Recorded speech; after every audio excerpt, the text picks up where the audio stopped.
lojtar të ndeshjes Egnatia Skënderbeu, me zëvendës trajnerin e ekipit, zotin Julian Braja, një futbollist njohja ime e vjetër, një futbollist kampion me Elbasanin dhe Dinamon, një futbollist që ka qenë trajner në Fushin ato vite dhe një personalitet si mbrojtës i lirë.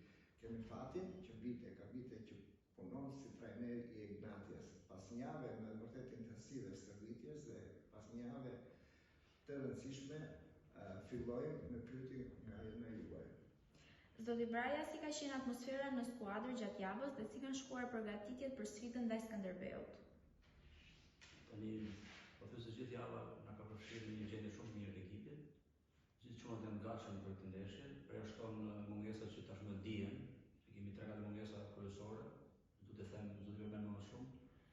Por gjithë java ka qenë shumë e mirë, intensive, çunat janë gjithë pjesa që është përbërëse, janë gjithë gatshëm për të dhënë kontributin e tyre për ndeshjen e fundjavës.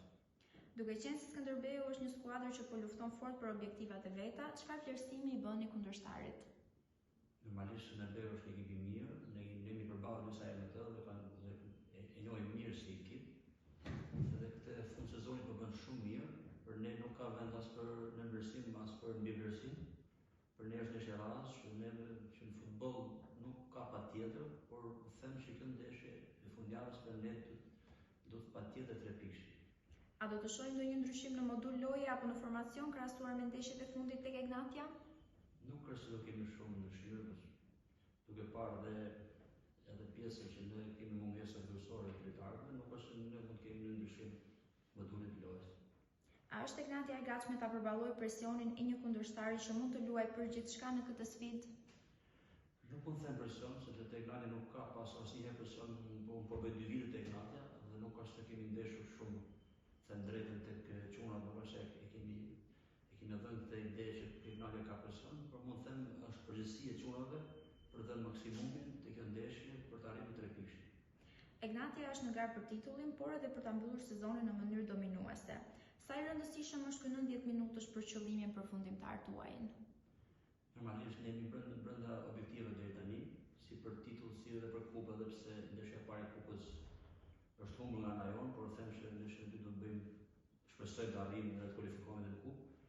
Por nuk besoj që ne ky 3 pikë shumë i rëndësishëm për ne që ta mbyllim në vendin e parë, siç e mbyllim në vitin tjetër. Skënderbeu është një nga skuadrat që shpesh ka surprizuar në transfer. A i drueni ndonjë befasie të pakëndshme dhe si mendoni ta eliminoni? Normalisht Skënderbeu është një ndër 10 ekipet e kampionatit tonë që po bëjnë mirë.